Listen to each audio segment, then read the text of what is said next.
Hello everyone, Nick here from Better Tell It. Today is a very special episode, as it is the 100th one on the channel. It is a huge milestone for me, and I really hope you enjoy these stories. Now, let us dive into a chilling story about a great family and the most wicked boogeyman of all, Baba Yaga. From the notebook found under a loose floorboard of the Winchester house, Hickory Street, Lawrence, Kansas. The cover smelled of old smoke and salt. The page edges were blackened, as if once singed, then pressed and kept. What follows is written in a careful, heavy hand. Whoever finds this, if you're reading, it's because I left it for you to find. Don't put this back. Don't pretend it's a story. Read it through in one sitting if you can manage it. Then do what I ask at the end. Keep bread and salt by you while you read. If you feel a draft and there is no window open, stop reading. Say my name, John Winchester, out loud 3 times, and set the notebook down on the salt. She can stand the named thing held still. I'm going to tell this straight. No cops, no priests, no laughter to soften it. This is how it happened. J.W. Entry 1. Tracks in wheat. I was 8 the first time she tried to take me. Dad had put the 67 Impala to bed with oil like coffee and left for a graveyard shift. Our house on Hickory backed up to a thin run of scrub and cottonwoods the neighborhood kids called the woods. It wasn't much, but at dusk, when the wheat fields past the cottonwoods went the color of pennies, and the wind came sighing down from nowhere, it felt bigger than it had any right to be. I went out after dinner with a pocket knife and a spool of red twine I'd nicked from Mom's sewing basket. My plan was to rig a snare for rabbits because boys my age did things like that in magazines, and I wanted to be that kind of boy. I remember the taste of penny on my tongue. I remember the smell, wet ash, old oven like someone had baked 3 loaves of rye and left them to burn. Something in the line of cottonwoods wasn't right. The trunks stood the same, but the spaces between them had gone narrow and tight, like a mouth clenching. I wound the red twine around my wrist so I wouldn't lose the end in the dark. I kept thinking, rabbit snare, like a prayer. Then I heard her. Not a voice, a mortar. A jawstone sound rolling, like a fat pestle grinding poppy seeds. A lullaby too, but not the words, just the rocking rhythm, mumbled low, the way your mother might sing if she didn't want you to hear the words, only the promise of sleep. The twine pulled. It didn't snag on a root or a nail. It pulled. The loop around my wrist cinched and tugged my feet into the trees. The trunk seemed to step aside in pairs to make a path. I didn't want to go, but my body wasn't entirely mine. Beyond the cottonwoods stood a fence I had never seen in those woods before. A fence of bones. I knew what they were because every kid knows the shape of a skull, even if he pretends not to. They sat on posts and burned with a greenish light inside, as if each skull held a coal that never turned to ash. The fence ran in either direction, farther, then it should have been able to fit behind Hickory Street. Behind the fence, there was a house. It stood on legs. They were too big for any bird you can name, scaly, jointed wrong, claws sunk into the earth, as if the earth didn't like being touched. The house itself hunched like an old woman, and the whole thing groaned with every slow shift, as if finding a comfortable place to rest. Smoke came from the crooked chimney, but the smoke had weight. It draped the yard like a shawl. There was a turning. I realized the house was turning, slow as a clock hand, so that no door ever stayed facing any one direction for long. My twine loop hauled me right up to the fence and then fell gentle as a ribbon.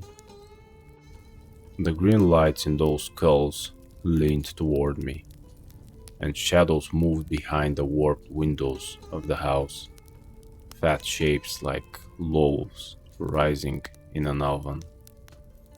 I should have run. I didn't. I opened my mouth and a phrase came up my throat, like something I'd always known.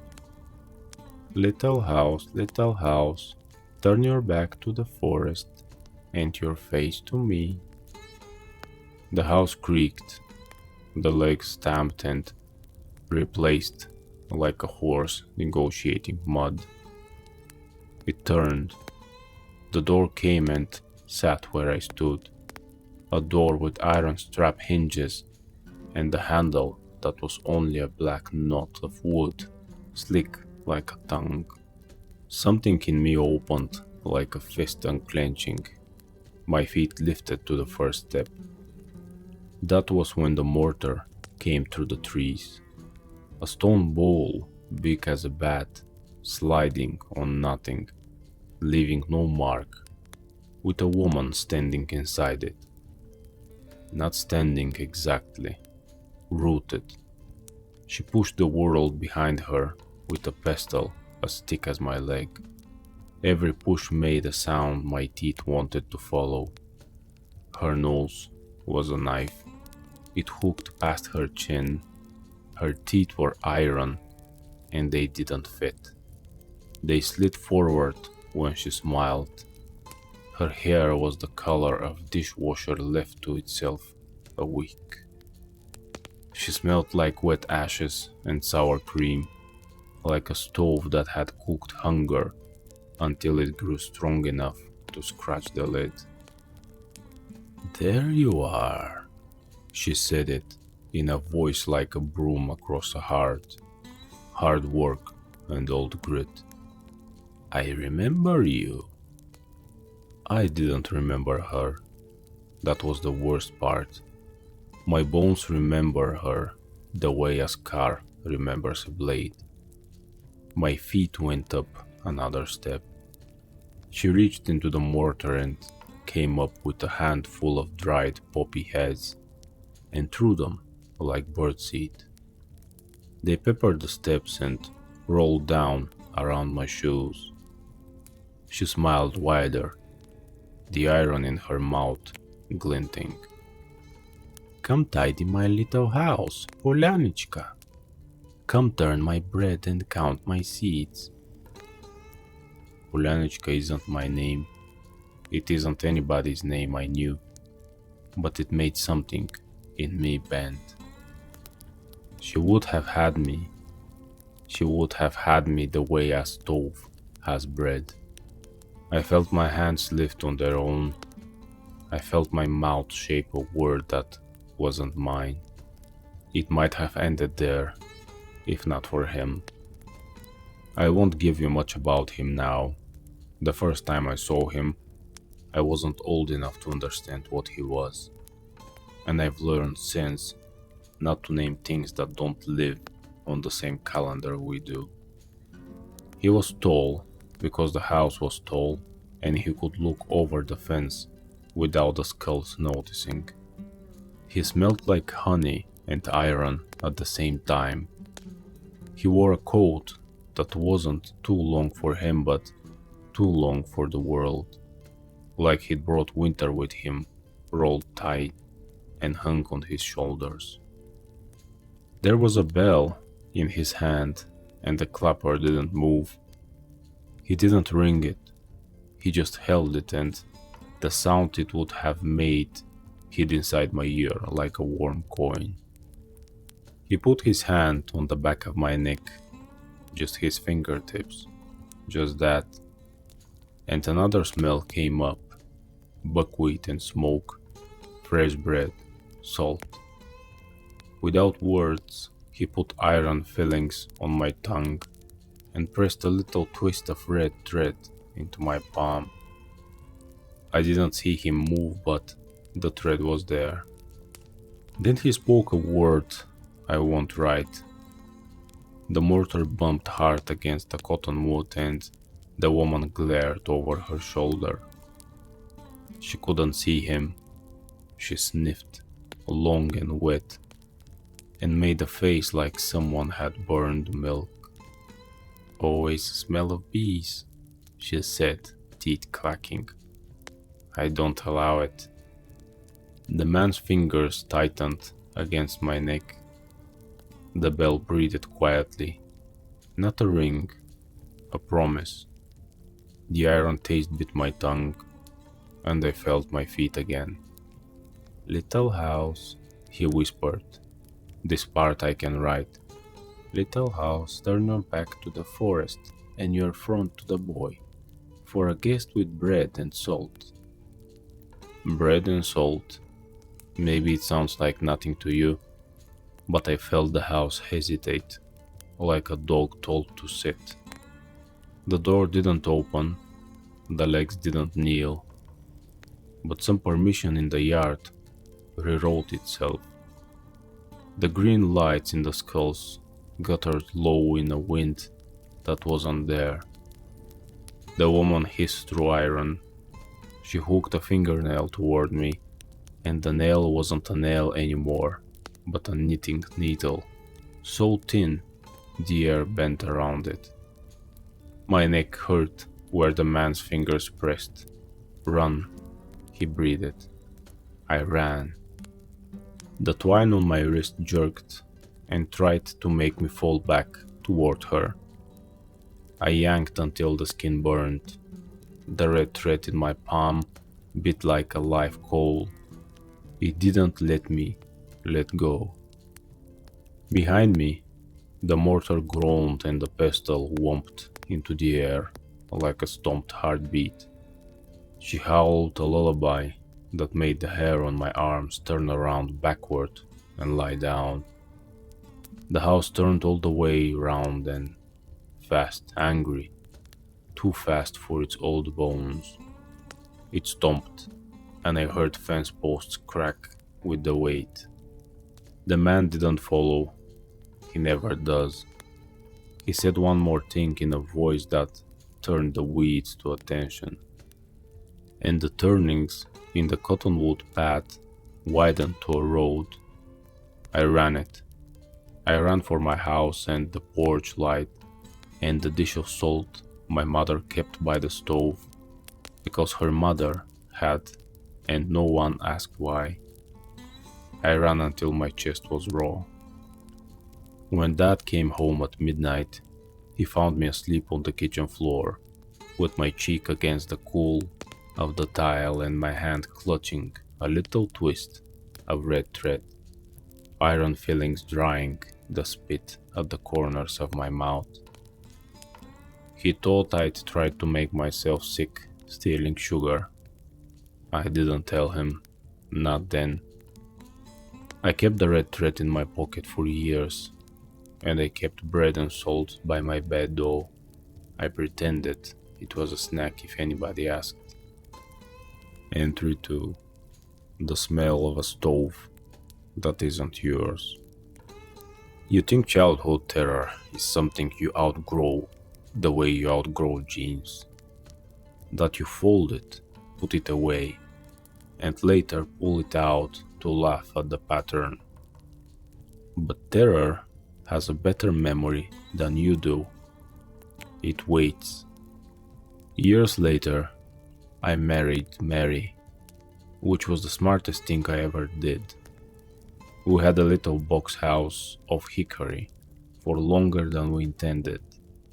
We had 2 boys, Dean, the older by 4, and already trying to be the world's knight, even when the world didn't need it, and Sam, my little professor, with a serious glare he'd learned from his mother, and hands always reaching for books they didn't yet make board-sized.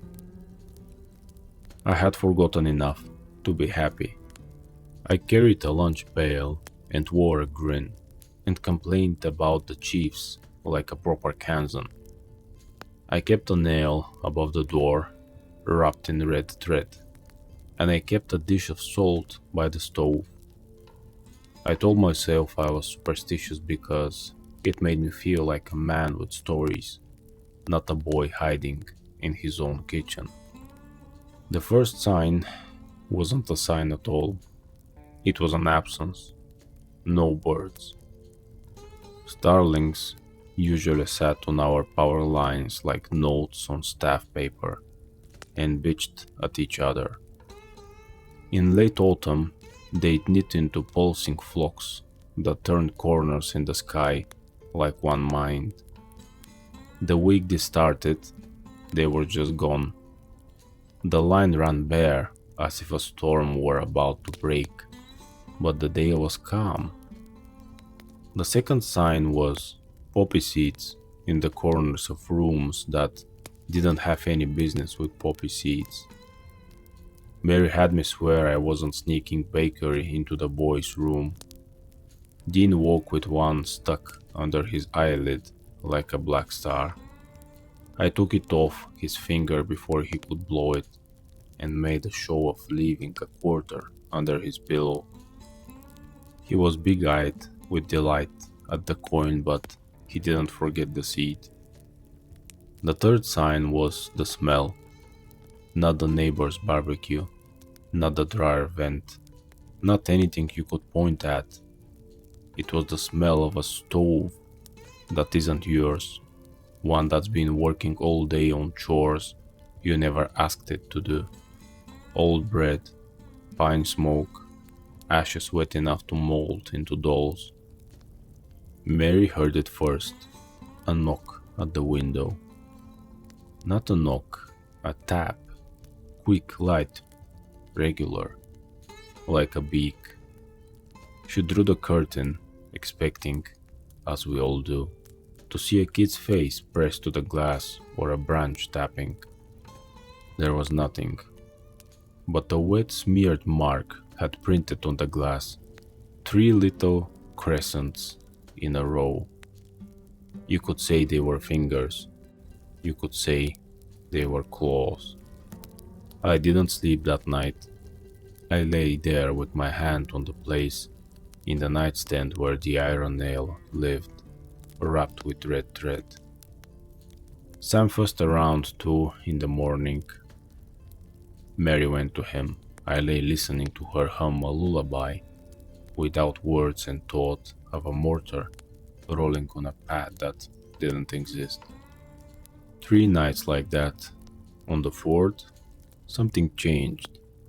I woke to silence, not the good kind. The kind where the house itself holds its breath. Even the electric clock seemed to have forgotten to tick. The nursery door was open. Mary's hair spilled on the pillow. She was breathing the slow peace of a woman, sure her child sleeps 3 doors down. I stood up without turning on a light. Sam's crib was full. That's the word my mind picked first. Full. He wasn't there. The crib was stuffed with white birch shavings, curly as gift ribbon. The kind you pull with a knife that knows what it's doing. They smelled like winter and a carpenter's thumb. On top of the shavings lay a doll, made from cloth, too big for a kid's toy.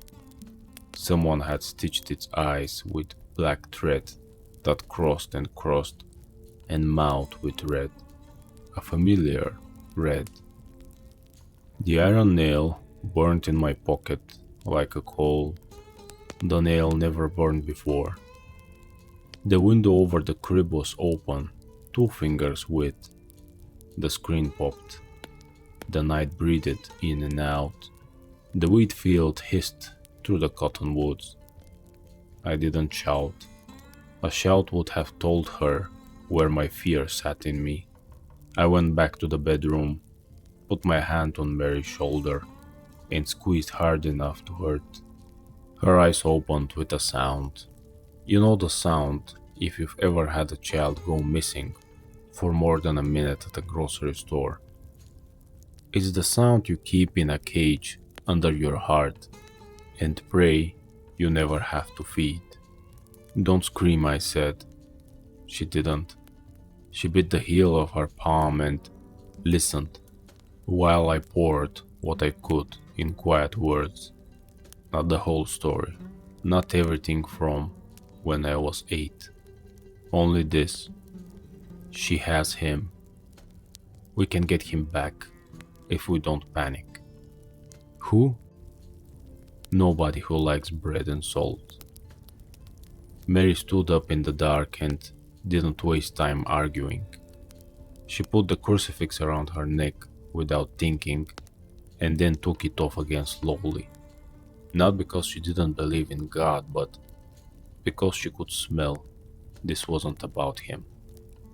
My hand found the nail and the little twist of red thread I'd kept all these years. I tied the thread through the nail's head and around my finger, so I couldn't drop it. I put salt in my coat pockets, not to throw in eyes, but to draw lines. Dean, she said. Wake him, I nodded. Keep him in the kitchen, bread and salt on the table. Do not leave that table. Do not answer if anyone knocks, and if anyone says my name through the keyhole, you answer with yours. Names matter. Don't give her hours for free. Mary nodded once. She didn't ask how I knew. She moved like a soldier. That's when I knew I'd married a person I could live or die beside and be glad. I stepped onto the back porch. The night was all moon and that empty power line. The field went on like a dull blade. The cottonwoods made a corridor. The smell of the stove was strong. I felt like if I took a deep breath, flour would coat my tongue. I walked. You don't find her house unless you are meant to, or unless you were meant to once and never got unmeant. The path came the way it had when I was 8. Trunks stepping aside, the spaces growing narrow and then wide, the air going cold as if a bigger room had just opened and all the warmth escaped. There was the fence, there were the skulls with their green lamps. Only this time, a skull at the near post wore a crown of tin, like a child had cut it from a coffee can and hammered it flat with stones. The tin had little crosses scratched into it, each uneven, each earnest. The skull burned harder than the rest. It took me half a second to understand. Dean had made that crown. Dean, who took apart Mary's pie tins and make armor for his army men, who scratched crosses because Grandma told him they mean no to monsters. My boy had crowned a skull at some point earlier in the week, playing out here where he wasn't supposed to. The crown hurt the fence the way a pebble in a shoe hurts a long walk. The green fire under that crowned skull guttered and spit. It wasn't much, but it was a bruise in her world. Bruises can be made bigger. Little house, I said, and my tongue remembered the shape. Turn your back to the forest, and your front to me. The house turned. No point pretending I wasn't afraid. My belly was water. But I had something I hadn't had when I was 8. I had anger. A clean anger that made the fear sit up and behave. The door faced me. I didn't step closer. I dropped poppy seeds from my pocket in a line between me and the threshold. She'd have to count them if she came this far. I'd been told that long ago by a hand on the back of my neck and the smell of honey. I needed more than lines and little tricks. I needed to know what to do inside. So I went to find him. Entry 3. The Beekeeper. Lawrence isn't a big town, but the old world grows in the cracks if you know where to look. Shops with windows you can't see through, for all the talismans hung there, old women keeping birds in kitchens that have never seen a dishwasher. Beekeepers whose jars don't have labels because the bees are their own label. I'd seen him twice in my life.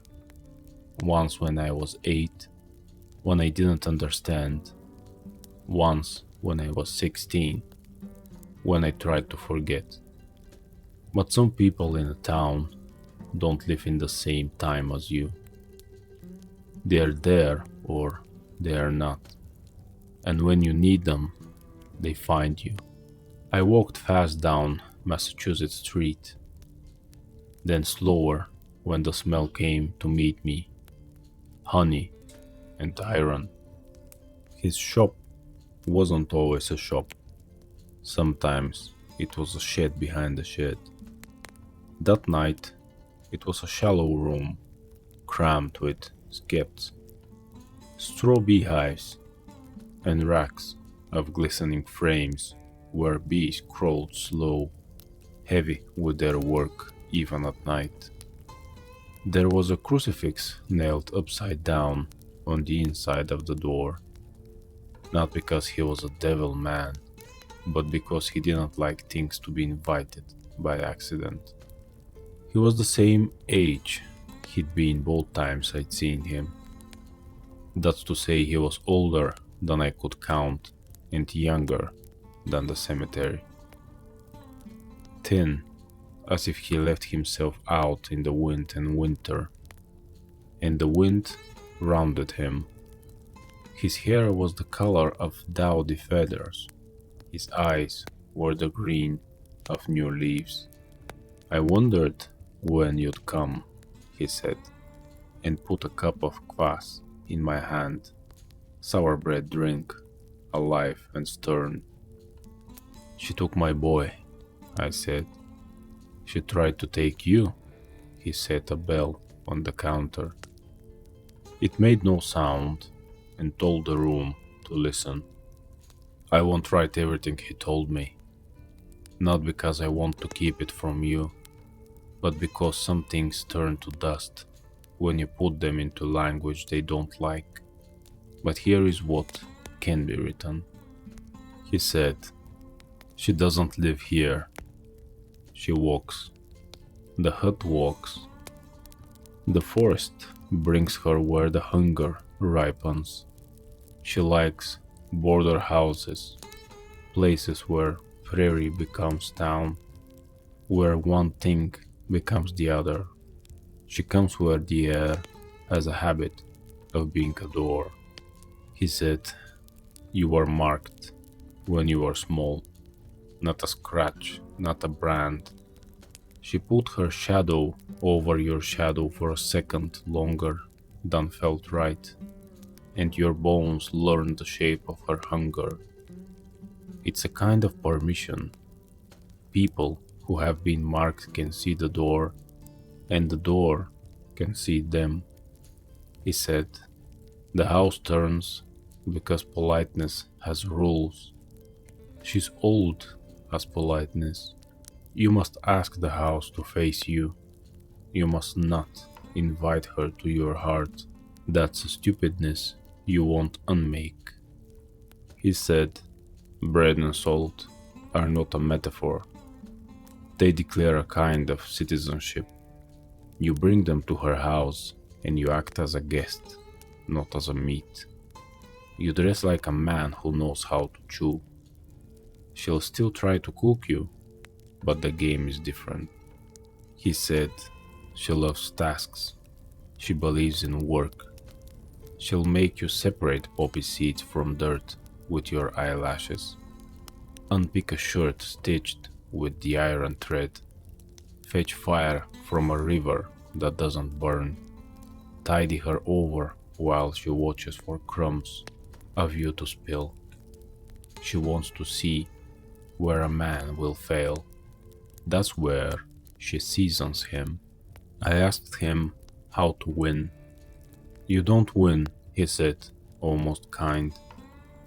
You keep your son and you leave her with less than she had. If the house burns, it burns because the legs won't hold it anymore. He touched the bell like you touch a shoulder. She keeps her name sewn into something small in something smaller. As a hedge against the days she gets sloppy. You'll find it in the place where the fire breathes in. The name is not for you to say. Her heart, I said. He smiled, the tired smile of a man who's had to explain that hearts are a modern idea. Her claim, he said. Break the claim and she'll fall apart like the dough of a bread that wasn't worked long enough. How do I get in? He pushed a small bag across the counter. It was heavy and it clinked like bones but felt like stone. Poppy, salt, nail iron, a little dead water and a little life. He saw my confusion and hid his smile in his beard. If you don't have dead water, you make do with still and moving. The still is a pond, the moving is a river. Pour both through the bell and don't ring it. Make a ring around the crib. If you see footprints like chicken scratches, count them backward. If you hear a lullaby, you count your teeth. If she asks your name, you say guest. If she asks your son's, you say mine. He put a skein of red thread in my pocket without me noticing him do it. You remember what this is? He said. I did. A thread you can't break unless you use teeth. Teeth leave a mark you'll see later in mirrors when you don't want to. Do I kill her? I asked. He poured me some kvass. You finish what time started. That's not the same thing. Will you come with me? The question surprised me the second it left my mouth. I hadn't meant to ask. Men like me don't ask for help, except when it counts. He looked at me as if I'd made a joke the bees would like. No, I am not bread and salt for her table, John. And she hates the smell of me. She'll notice. You don't need me standing in the way. You need me to have taught you before you go.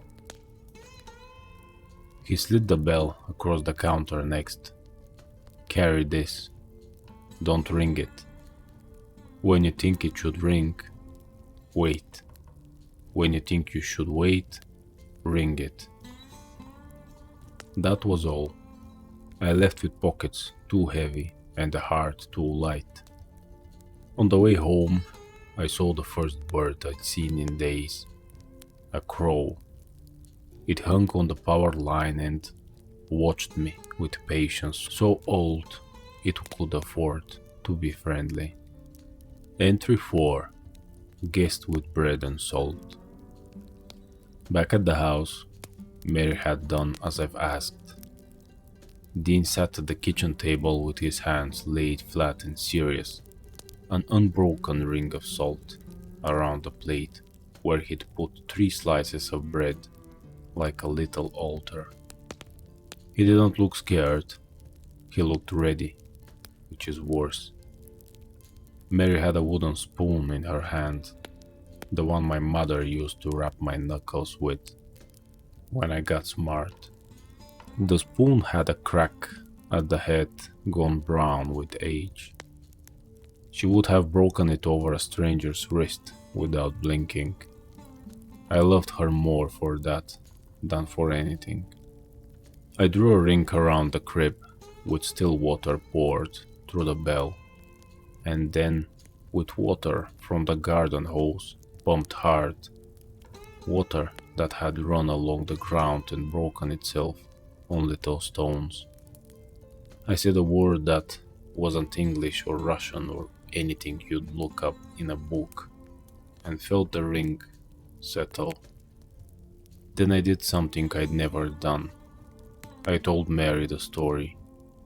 I told her about the fence and the skulls and the house that turned, about being 8 and someone holding my neck in his hand and loading iron on my tongue until I could run again. I told her about the old woman in her stone bowl, her iron teeth and nose like a hooked knife. Mary didn't interrupt. She listened the way she listened to the boys when their explanation mattered. When I was done, she shook bread into pieces and salted it and put it on the threshold. "Bring him back," she said, like she was offering me a task. "I'll keep my post." I went. The woods took me because they'd been waiting too since I was 8. The house turned for me because I asked it like a man asks a bull to move when he doesn't want to be gored. Polite, honest, and ready to jump aside if politeness didn't work. I held the bread and salt between both palms, a little plate on my hands, the way you carry something to a saint. "Guest," I said when the door considered me. "I come as a guest. I ask for my son as a father." The door shifted. The iron hinge sang like a throat with a lifetime of smoke. The smell of the oven hit me full. The first bread made my knees go loose with hunger for a food I'd never eaten. Rye with a crackled roof, eggs boiled in onion skins, poppy seed cake glazed thin with sugar you don't share except at funerals. Inside the ceiling was low because she liked to make you bend. The oven was the size of a car and had its own breath.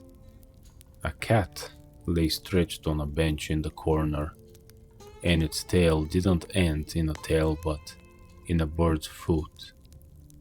It watched me with 3 eyes, 2 yellow and 1 the green of standing water.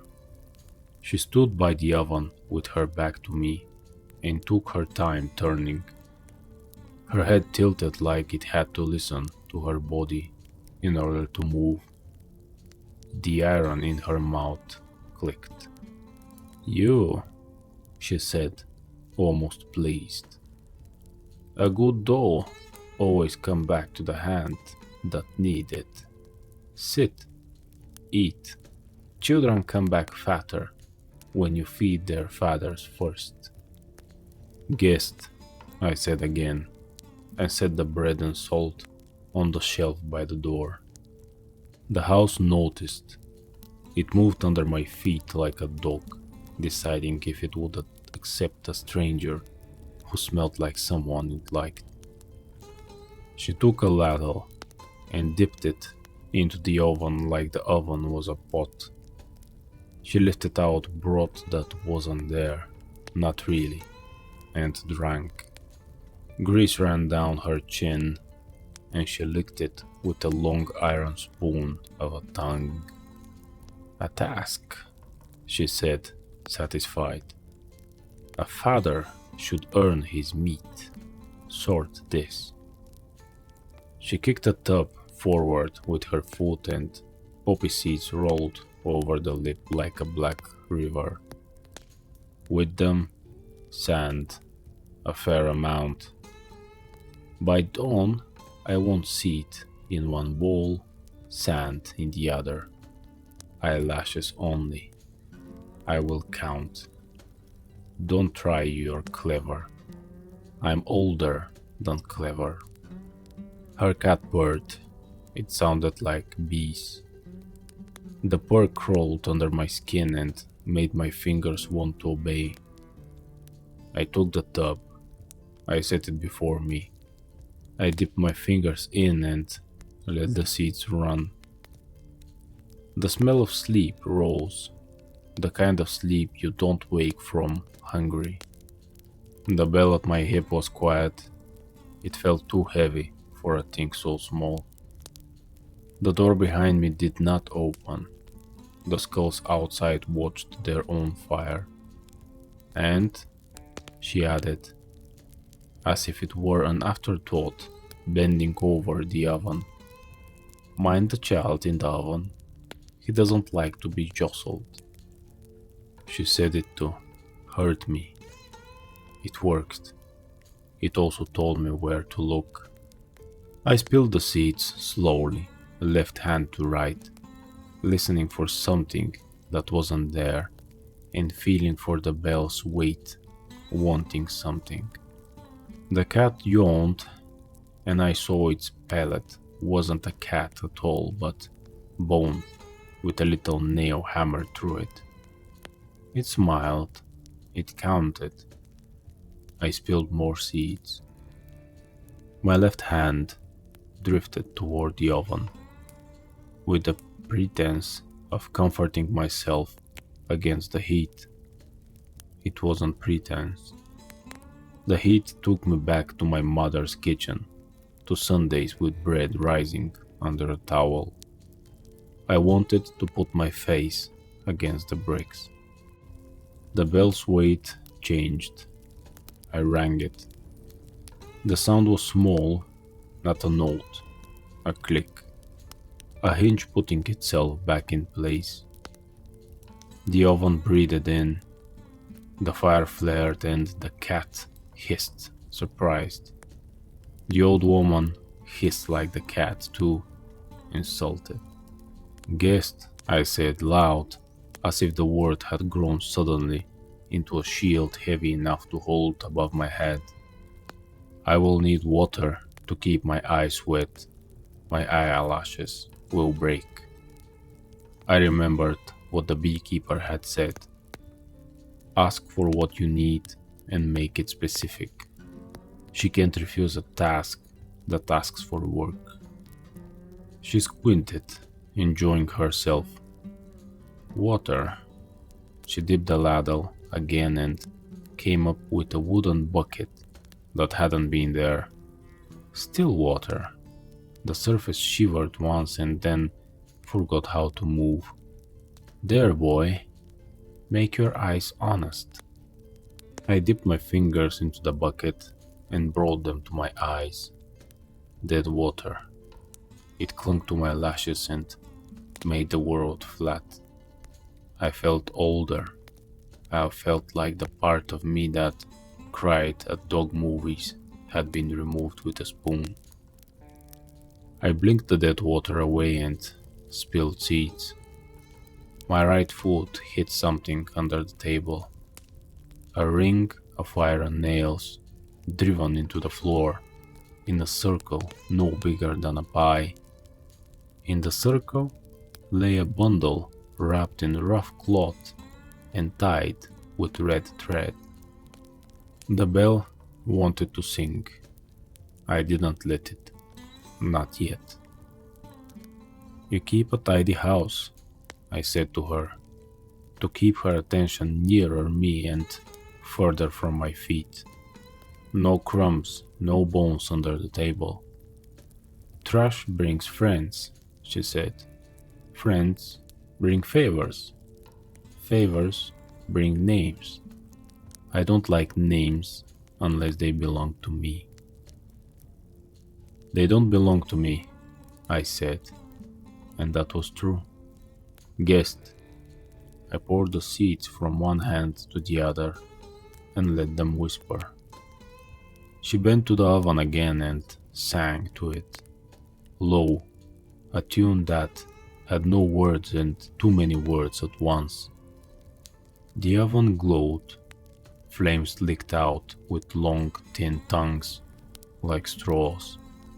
I put my heel over the iron ring, hid it in the drape of my pants, and signed like an honest working man signs when faced with an honest amount of work. I set the top aside for a second, as if to stretch my back, and dropped my hand casually to my ankle. The red thread around the bundle felt like a pulse. The bell warmed.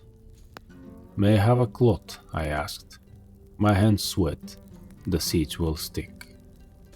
She laughed and threw me a rag. It landed on the table with the dull weight of a damp thing drying. The cat purred, careful, careful, in a language cats know. The word didn't need translating. I put my palm over the ring and pressed. The nails sang an iron prayer up my arm. I hooked the bundle with 2 fingers and squeezed until the red thread bit. It bit back hard enough to draw blood. It wanted teeth, not fingers. The bell rang itself, not loud, a small, serious sound, like manners. The house shivered, the skulls outside guttered and then burned brighter, insulted again into effort. The old woman paused with her head in the oven door and inhaled. She smelled me and what I was doing. She smiled without turning. Ah, clever. She made the word so it echoed in the oven and came back roasted. The floor moved under me, slow like a boat turning. The house was trying to turn without moving its legs. The nails at my heel held. I pulled the bundle up into my trouser leg, hid it against the line of my shin. Guessed, I said quickly.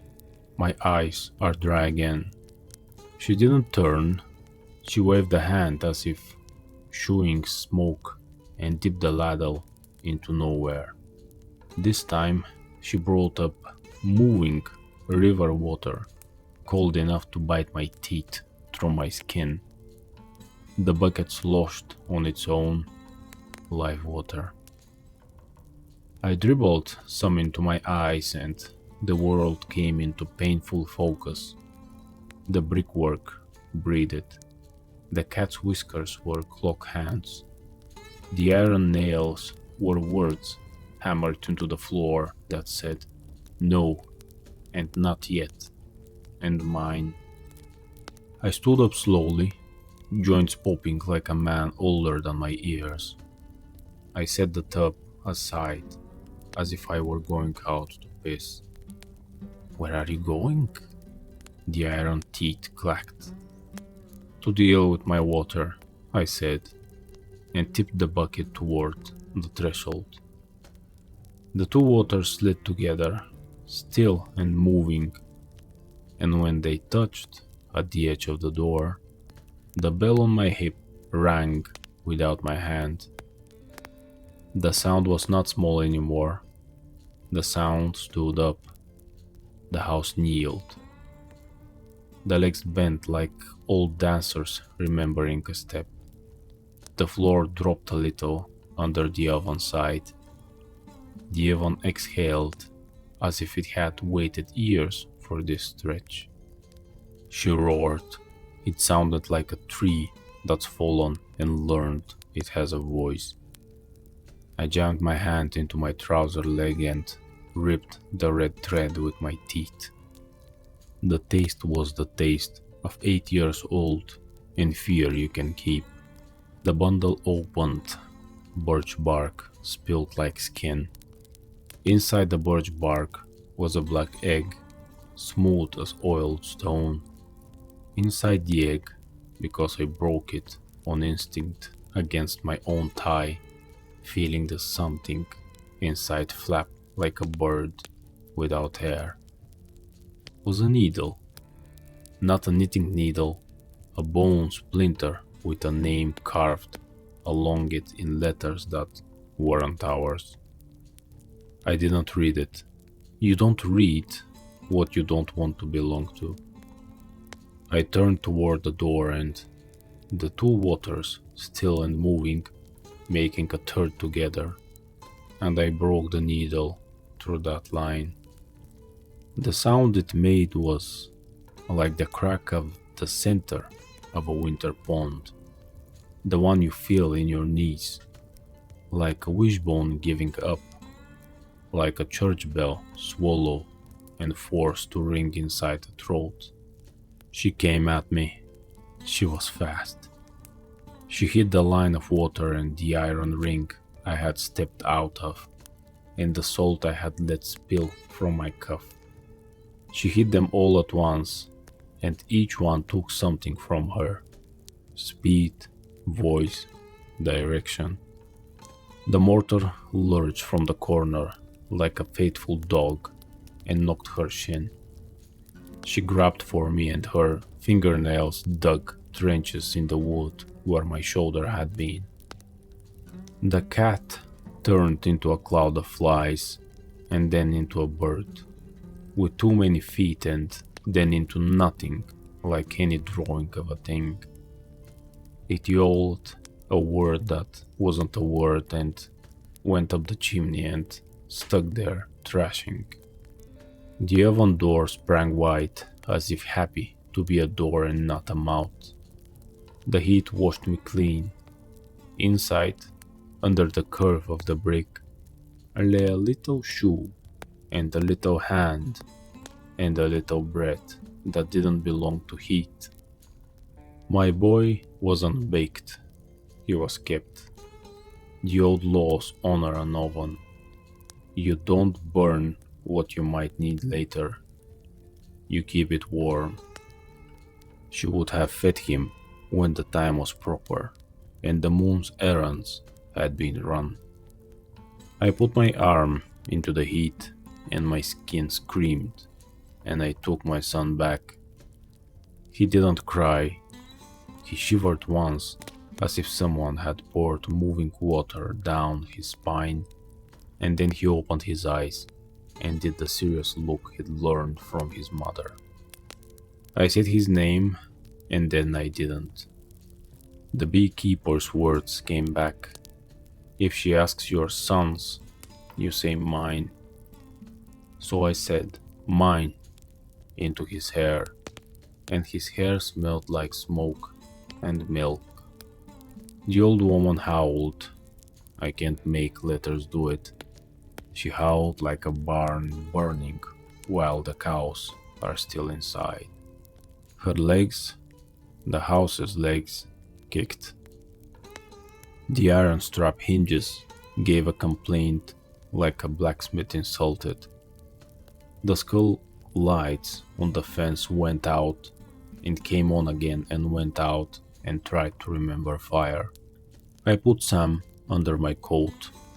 I held the bell in one hand and the nail in the other. I didn't ring the bell, not yet. I backed toward the door, and the house tried to turn me around again, so I'd be lost. But the mixture of waters always runs downhill, and the door was downhill now. The bell's note teaching the wood to fall the right direction.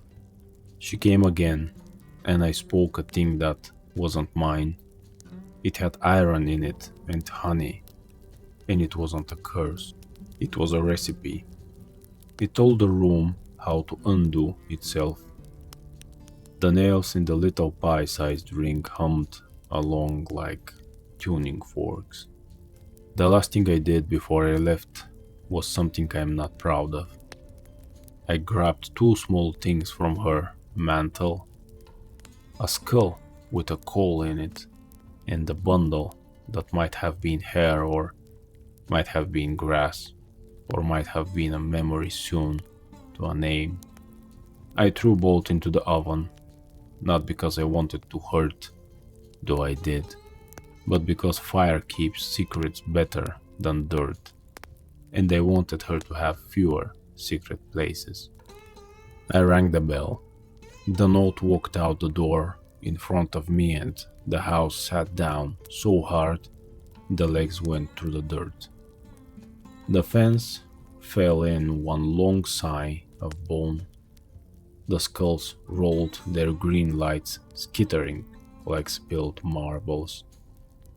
I hit the ground outside and ran. The path this time didn't wind, it straightened, like a ribbon pulled flat. I ran it until the back porch steps hit my shins and I went down on my knees, still holding mine under my coat. Mary opened the back door before I knocked. You don't forget the shape of your husband's run, I guess. She took the baby and took in one breath of him and made the only sound a person should be allowed to make when a child is given back. The word thank without the word you. Because the you isn't there. It's too big. Behind me, the woods made a sound like buildings do when they fall far away and you feel it in your teeth before you hear it. The smell of ash changed. It went from someone else's kitchen to ours. I set the bell on the kitchen table and broke the bread and salted it, and we ate with our hands, all three of us, because that's what a guest does who's made it home.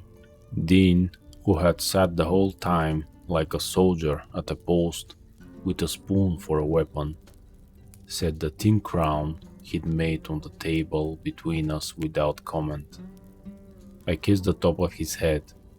Some wars you fight with crowns cut from coffee cans. He'd won his. That night, I slept like a man who has a bell in his house, in the dish of salt, and the nail wrapped in red thread above the door. Entry 5, the day after. In the morning, when the light came ungentle over the wheat, I walked back to the cottonwoods. Kids were already there playing a game where bones are only sticks. The skull fence was gone. The posts had rotten into themselves. In the leaf mold I saw prints, 3-toed and 2 big, walked away, not running, not limping, just going. The house had gone with them.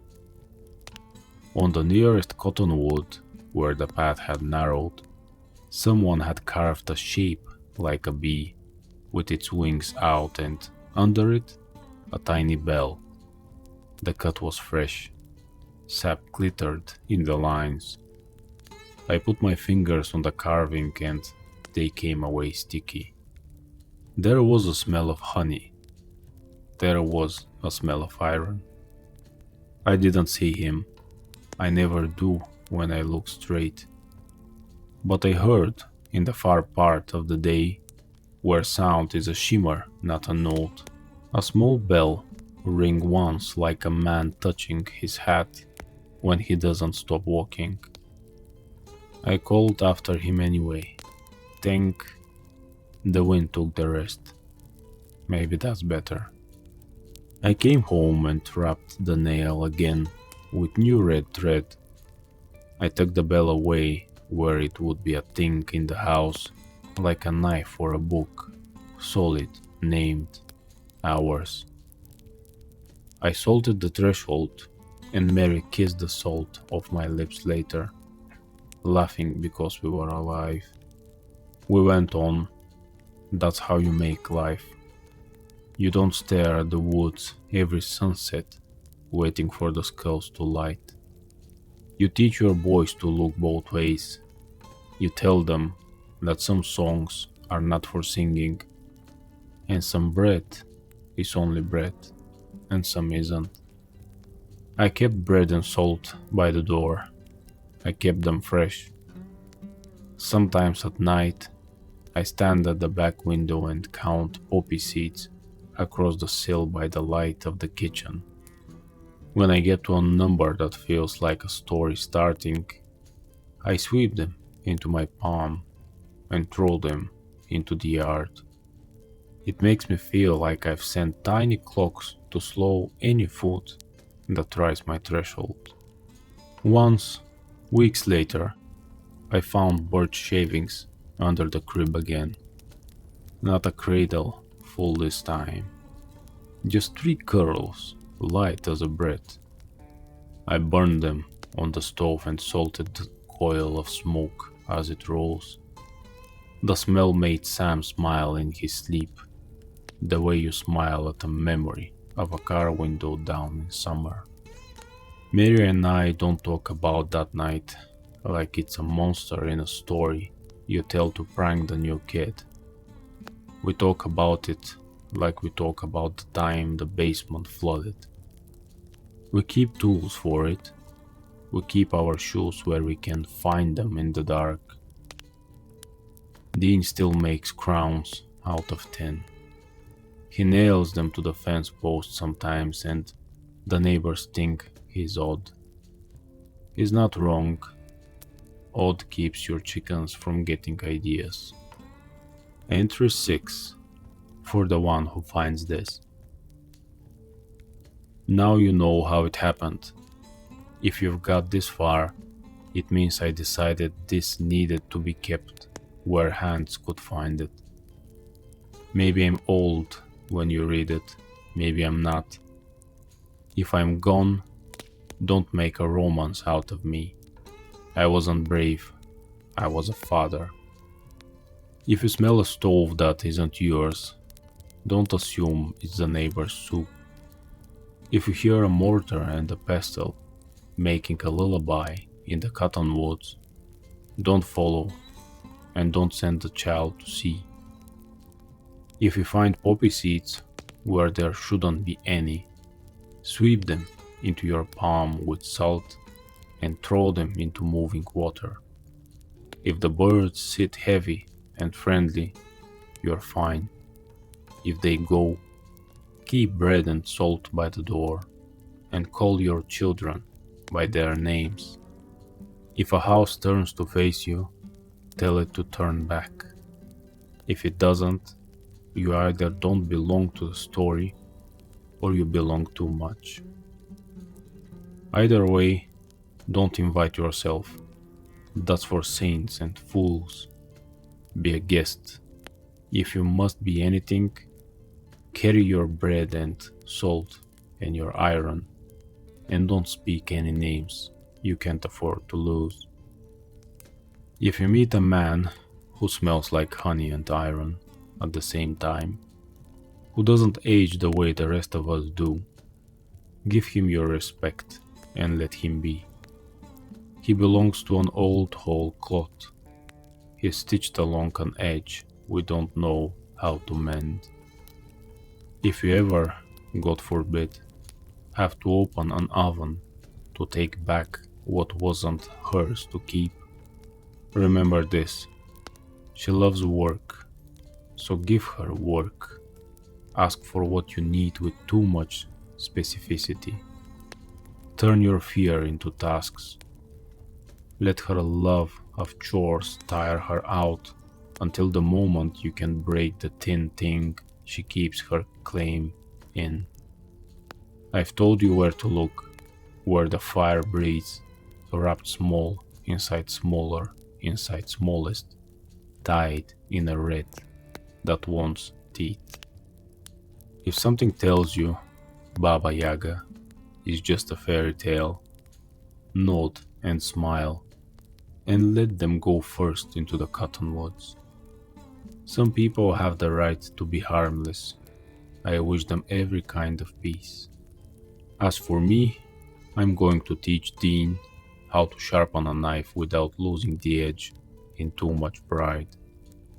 And I'm going to teach Sam how to count seeds and then throw them away.